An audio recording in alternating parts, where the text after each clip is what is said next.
"What are men?" asked Tom, but somehow he seemed to know before he asked. "Two-legged things, Eft. And now I come to look at you, they are actually something like you, if you had not a tail." She was determined that Tom should have a tail. "Only a great deal bigger, worse luck for us, and they catch the fish with hooks and lines, which get into our feet sometimes, and set pots among the rocks to catch lobsters. They speared my poor dear husband as he went out to find something for me to eat. I was laid up among the crags then, and we were very low in the world. For the sea was so rough that no fish could come in shore. But they speared him, poor fellow, and I saw them carrying him away upon a pole. He lost his life, for your sakes, my children, poor dear, obedient creature that he was." And the otter grew so sentimental, for otters can be very sentimental when they choose, like a good many people who are both cruel and greedy, and no good to anybody at all, that she sailed solemnly away down the burn, and Tom saw her no more. And lucky it was for her that she did so, for no sooner was she gone than down the bank came 7 little rough terrier dogs, snuffing and yapping and grubbing and splashing in full cry after the otter. Tom hid among the water lilies until they were gone, for he could not guess that they were the water fairies come to help him. But he could not help thinking of what the otter had said about the great river and the broad sea, and as he thought, he longed to go and see them. He could not tell why, but the more he thought, the more he grew discontented with the narrow little stream in which he lived, and all his companions there, and wanted to get out into the wide, wide world, and enjoy all the wonderful sights of which he was sure it was full. And once he set off to go down the stream, but the stream was very low, and when he came to the shallows, he could not keep under water, for there was no water left to keep under. So the sun burned his back, made him sick. He went back again, lay quiet in the pool for a whole week more, and then, on the evening of a very hot day, he saw a sight. He had been very stupid all day, so had the trout, for they would not move an inch to take a fly, though there were thousands on the water, but lay dozing at the bottom, under the shade of the stones. And Tom lay dozing too, and was glad to cuddle their smooth, cool sides, for the water was quite warm and unpleasant. But toward evening it grew suddenly dark, and Tom looked up and saw a blanket of black clouds lying right across the valley above his head, resting on the crags right and left. He felt not quite frightened, but very still, for everything was still. There was not a whisper of wind, nor a chirp of a bird to be heard, and next a few great drops of rain fell plop into the water, and one hit Tom on the nose and made him pop his head down quickly enough. Then the thunder roared, and the lightning flashed, and leapt across Vendale and back again from cloud to cloud, and cliff to cliff, till the very rocks in the stream seemed to shake, and Tom looked up at it through the water, and thought it the finest thing he ever saw in his life. But out of the water he dared not put his head, for the rain came down by bucketsful, and the hail hammered like shot on the stream and churned it into foam. And soon the stream rose, rushed down, higher and fouler, full of beetles and sticks and straws and worms and addle eggs and woodlice and leeches and odds and ends and omnium gatherums and this and that and the other, enough to fill 9 museums. Tom could hardly stand against the stream, and hid behind a rock. But the trout did not, for out they rushed from among the stones, and began gobbling the beetles and leeches in the most greedy and quarrelsome way, and swimming about with great worms hanging out of their mouths, tugging and kicking to get them away from each other. And now, by the flashes of the lightning, Tom saw a new sight. All the bottom of the stream alive with great eels, turning and twisting along, all downstream and away. They had been hiding for weeks past in the cracks of the rocks and in burrows in the mud, and Tom had hardly ever seen them except now and then at night, but now they were all out and went hurrying past him so fiercely and wildly that he was quite frightened. And as they hurried past, he could hear them say to each other, "We must run, we must run. What a jolly thunderstorm! Down to the sea, down to the sea." And then the otter came by with all her brood, twining and sweeping along as fast as the eels themselves. And she spied Tom as she came by and said, "Now's your time, Eft. If you want to see the world, come along, children. Never mind those nasty eels. We shall breakfast on salmon tomorrow. Down to the sea, down to the sea."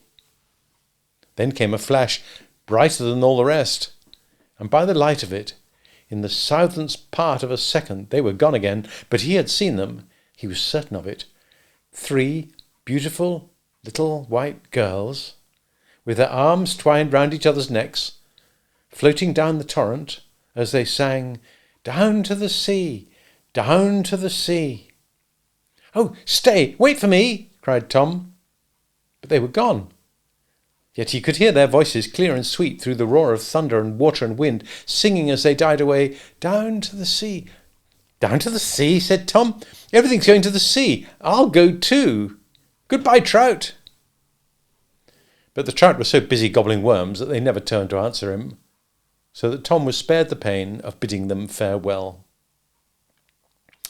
And now down the rushing stream, guided by the bright flashes of the storm, past tall birch-fringed rocks, which shone out one moment as clear as day and the next were dark as night, past dark hovers under swirling banks, from which great trout rushed out on Tom, thinking him to be good to eat, and turned back sulkily, for the fairies sent them home again with a tremendous scolding for daring to meddle with the water baby.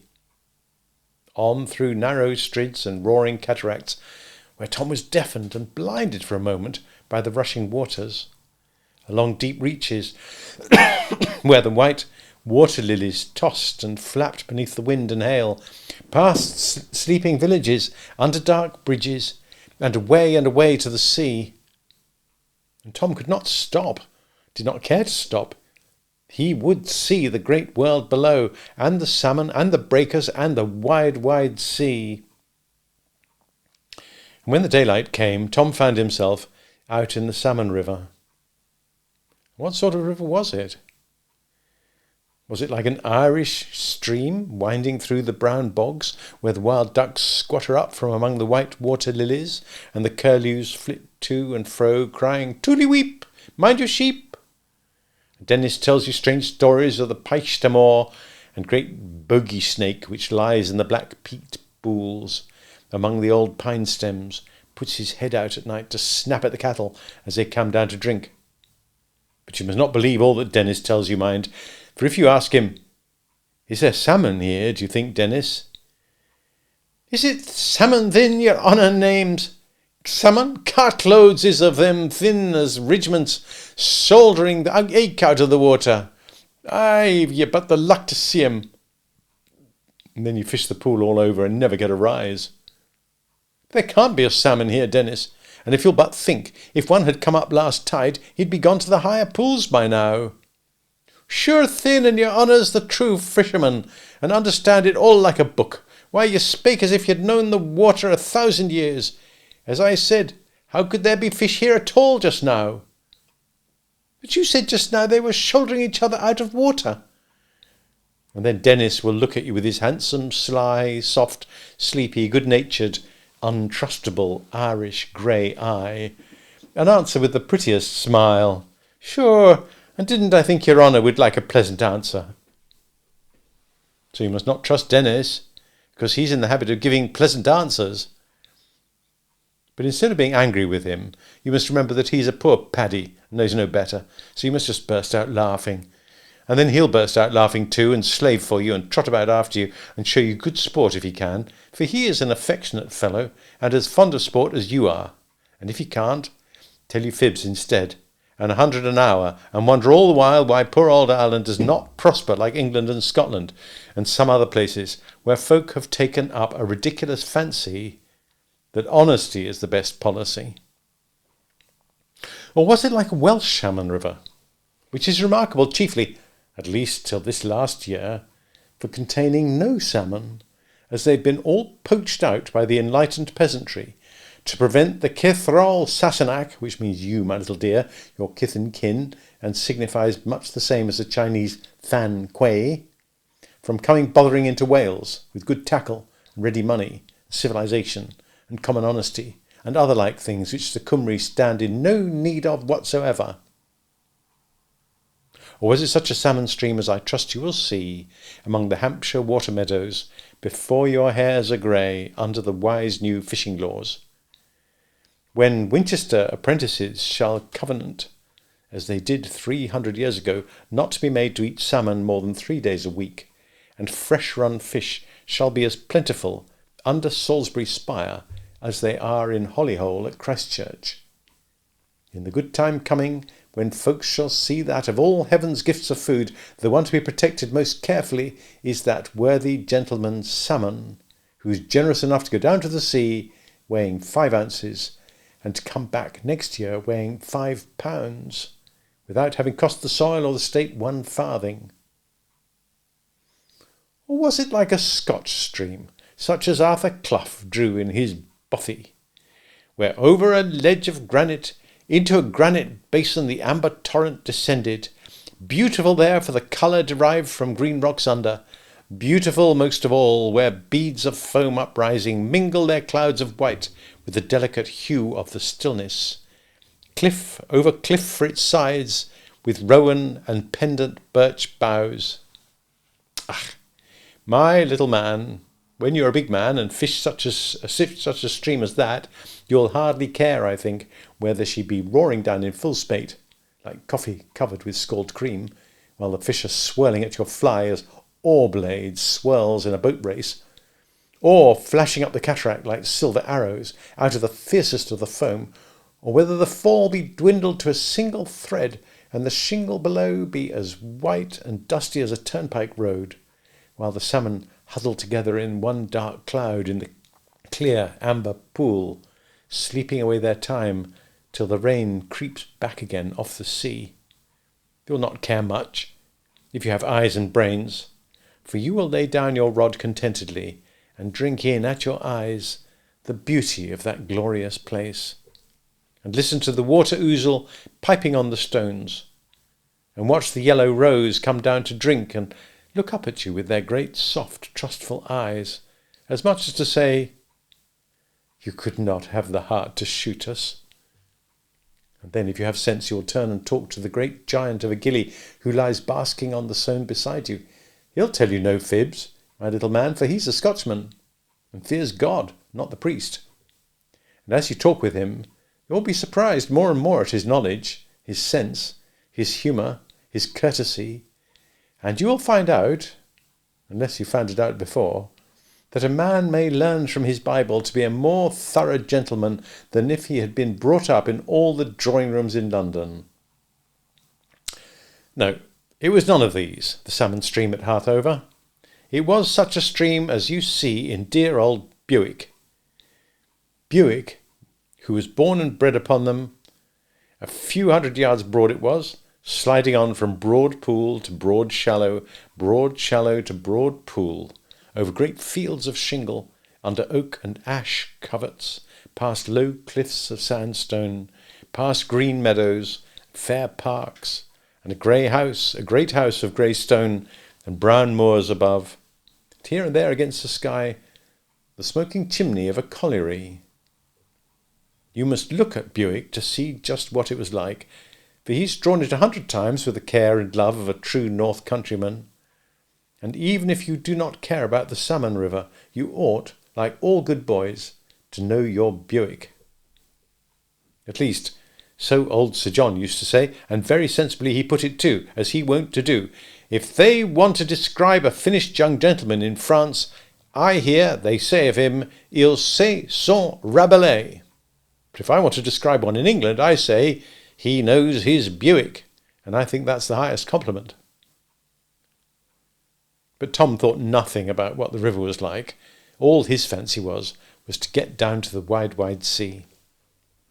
And after a while he came to a place where the river spread out into broad little shallow reaches, so wide that little Tom, as he put his head out of the water, could hardly see across. There he stopped, He got a little frightened. This must be the sea, he thought. What a wide place it is. If I go on into it, I shall surely lose my way, or some strange thing will bite me.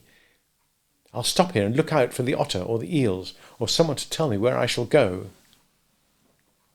So he went back a little way and crept into a crack of the rock, just where the river opened out into the wide shallows, and watched for someone to tell him his way. But the otter and the eels were gone on miles and miles down the stream, and there he waited, and slept too, for he was quite tired with his night's journey. And when he woke, the stream was clearing to a beautiful amber hue, though it was still very high. And after a while he saw a sight which made him jump up, for he knew in a moment that it was one of the things which he had come to look for. Such a fish! 10 times as big as the biggest trout, and 100 times as big as Tom, sculling up the stream past him as easily as Tom had sculled down. Such a fish, shining silver from head to tail, and here and there a crimson dot, with a grand hooked nose and a grand curling lip, and a grand bright eye, looking round him as proudly as a king, and surveying the water right and left as if all belonged to him. Surely he must be the salmon, the king of all the fish. Tom was so frightened that he longed to creep into a hole. But he need not have been, for salmon are all true gentlemen, and like true gentlemen they look noble and proud enough, and yet, like true gentlemen, they never harm or quarrel with anyone, but go about their own business, and leave rude fellows to themselves. The salmon looked at him full in the face, and then went on without minding him, with a swish or two of his tail, which made the stream boil again, and in a few minutes came another, then 4 or 5, and so on, all past Tom, rushing and plunging up the cataract, with strong strokes of their silver tails, now and then leaping clean out of the water and up over a rock, shining gloriously for a moment in the bright sun, while Tom was so delighted that he could have watched them all day long. And at last one came up, bigger than all the rest, but he came slowly and stopped and looked back and seemed very anxious and busy. And Tom saw that he was helping another salmon, an especially handsome one, who had not a single spot upon him, but was clothed in pure silver from nose to tail. "My dear," said the great fish to his companion, "you really look dreadfully tired. You must not overexert yourself at first. Do rest yourself behind this rock." And he shoved her gently with his nose to the rock where Tom sat. You must know that this was the salmon's wife, for salmon, like other true gentlemen, always choose their lady and love her and are true to her and take care of her and work for her and fight for her, as every true gentleman ought, and are not like vulgar chub, roach and pike, who have no high feelings and take no care of their wives. Then he saw Tom and looked at him very fiercely one moment, as if he was going to bite him. "What do you want here?" he said, very fiercely. "Oh, don't hurt me," cried Tom. "I only want to look at you. You're so handsome." "Ah?" said the salmon, very stately but very civilly. "I really beg your pardon. I see that you are, my little dear. I have met 1 or 2 creatures like you before, and found them very agreeable and well behaved. Indeed, one of them showed me a great kindness lately, which I hope to be able to repay. I hope we shall not be in your way here. As soon as this lady is rested, we shall proceed on our journey." What a well-bred old salmon he was. "So you've seen things like me before?" asked Tom. "Oh, several times, my dear. Indeed, it was only last night that one at the river's mouth came and warned me and my wife of some new stake nets which had got into the stream, I cannot tell how, since last winter, and showed us the way round them in the most charmingly obliging way." "So there are babies in the sea?" cried Tom, clapped his little hands. "Then I shall have someone to play with there. How delightful!" "Were there no babies up this stream?" asked the lady salmon. "No, and I grew so lonely I thought I saw 3 last night, but they were gone in an instant down the sea. So I went too, for I had nothing to play with but caddises and dragonflies and trout." "Ah!" cried the lady. What low company? My dear, if he has been in low company, he has certainly not learnt their low manners, said the salmon. No, indeed, poor little dear, but how sad for him to live among such people as caddises, who have actually 6 legs, the nasty things, and dragonflies too. Oh, why, they're not even good to eat, for I tried them once, and they're all hard and empty, and as for trout, everyone knows what they are. Whereupon she curled up her lip, looked dreadfully scornful, while her husband curled up his too, till he looked round, as proud as Alcibiades. Why do you dislike the trout so? Asked Tom. My dear, we do not even mention them if we can help it, for I am sorry to say they are relations of ours who do us no credit. A great many years ago they were just like us, but they were so lazy and cowardly and greedy that instead of going down to the sea every year to see the world, grow strong and fat, they chose to stay and poke about in the little streams and eat worms and grubs. And they are very properly punished for it, for they have grown ugly and brown and spotted and small, and are actually so degraded in their taste that they'll eat our children. And then they pretend to scrape acquaintance with us again, said the lady. Why, I have actually known one of them to propose to a lady salmon, the little impudent creature. I should hope, said the gentleman, that there are very few ladies of our race who would degrade themselves by listening to such a creature for an instant. If I saw such a thing happen, I should consider it my duty to put them both to death on the spot. So the old salmon said, like an old blue-blooded hidalgo of Spain. And what's more, he would have done it too. For you must know no enemies are so bitter against each other as those who are of the same race.